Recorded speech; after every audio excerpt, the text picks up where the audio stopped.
Hi everyone, it's K-Red. Welcome back to our circle project. We're about ready to start our last and final circle. It's with mixed feelings that I come to the end of this project. I've really enjoyed it and have had a lot of fun working on it. I have some exciting things planned with us, so I do hope that you'll subscribe. Stay with us as we learn together to doodle, reduce stress, and take time for ourselves. So let's get started on this last section. As I looked at the last few circles, trying to decide what to do, wanting it to be something that's slightly different that we haven't already done, here's a reminder of what we've done. In the first section, we made kind of these fins or sails, upside down triangles.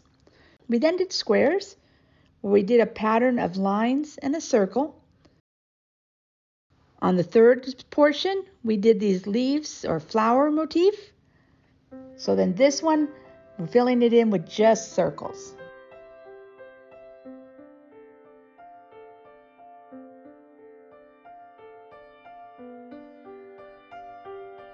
Reminds me almost a little bit of maybe the center of a sunflower, something like that. I haven't darkened in the circle line yet.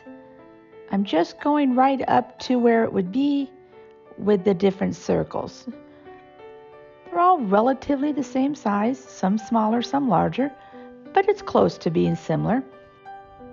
Not certain what I'm going to do on the very next row, but skipping up a row, I want some nice soft arcs, nice soft arches. Starting at one side and working my way through to the other. I didn't want it to be so exact that I used a ruler or a compass to mark the spacing, but I am trying to keep them relatively the same. So now when I step back, definitely looking like a flower again. I decide to add in some curved lines connecting the bottom. If I do this carefully and slowly, I end up with a small triangle that are relatively shaped the same underneath where the lines intersect.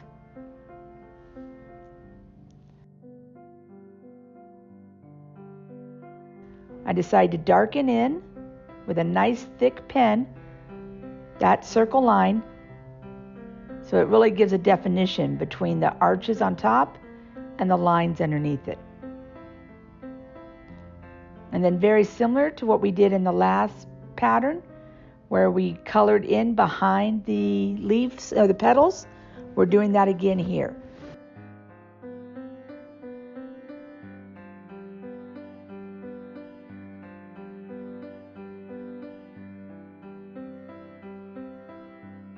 We're just coloring in the back completely using the pencil line that was already made as our guide.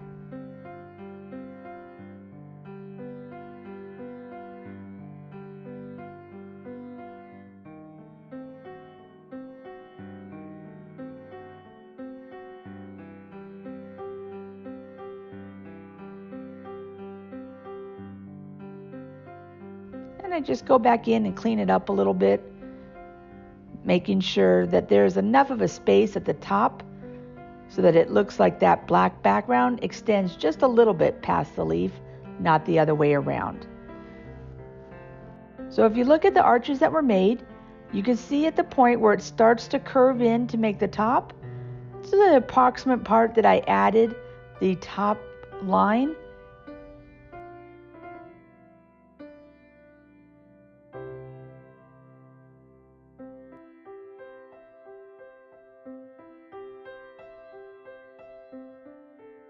And of course, as I go back and I look at these, I see all the areas I wish I could just touch up right on the screen.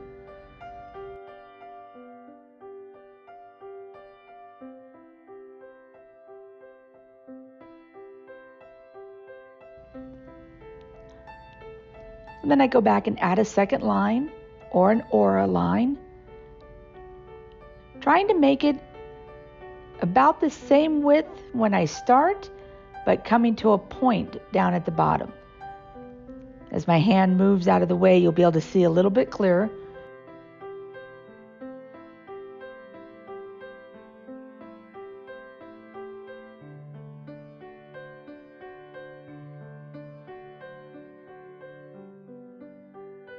Then I added a small circle with a tail to put a little more flair in this section.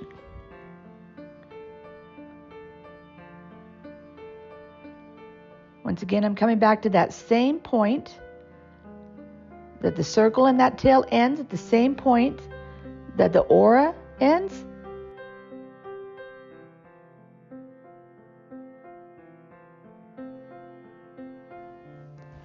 This fine detail work is awful hard to pick up with the camera angle, but what I decided to do is add a checker pattern to the inside of this line, adding small filled in black squares to have an alternating of white and black sections.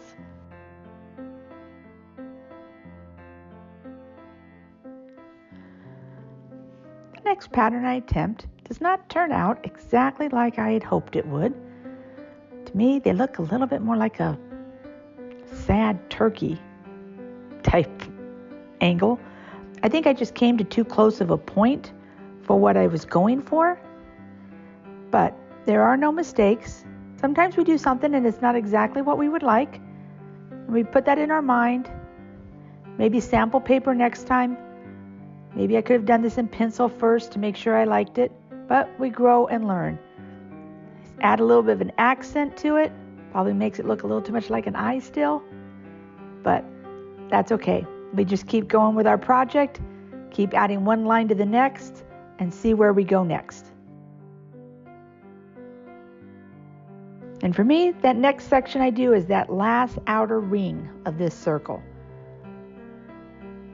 I decided to go ahead and do a sharp point, similar to the one we did up on the top left.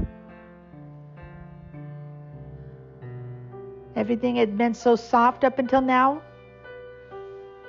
But now that I look at it, the one on the right has those triangles as well. So it just seems to be an ongoing theme with me on this project.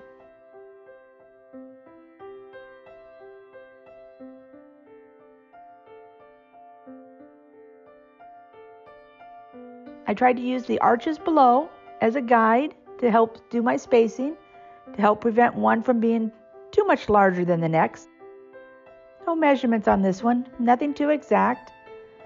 And then I go in and fill in that triangle area in between each one.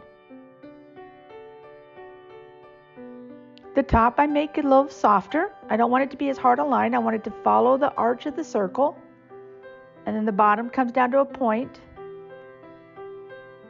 pointing right towards the point where the two triangles meet. Now I'm going to start thinking how I want to darken this in, where I want to add the light and dark contrast.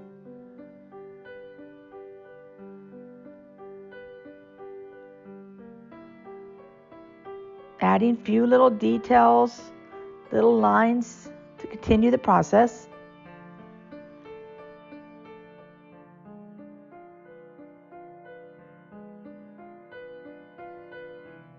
But we added these lines that decrease in size as they go up the triangle.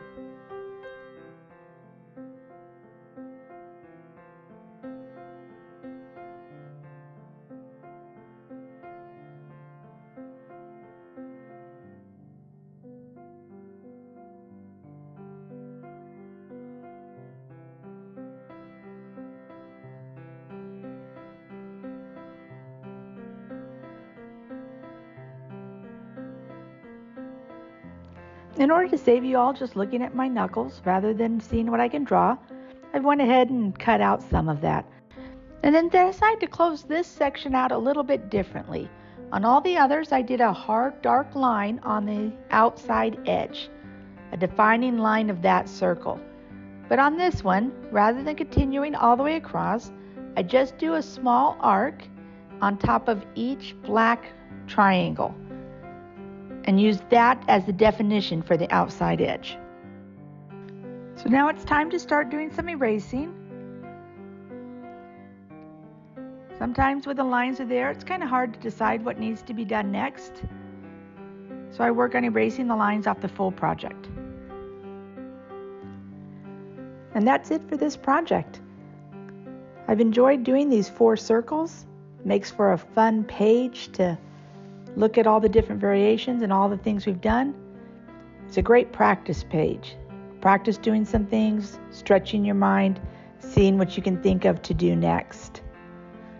I hope you all enjoyed it. Please like, subscribe to my channel. We have some fun projects coming up next. I hope you'll enjoy them. Thanks again for spending time with me.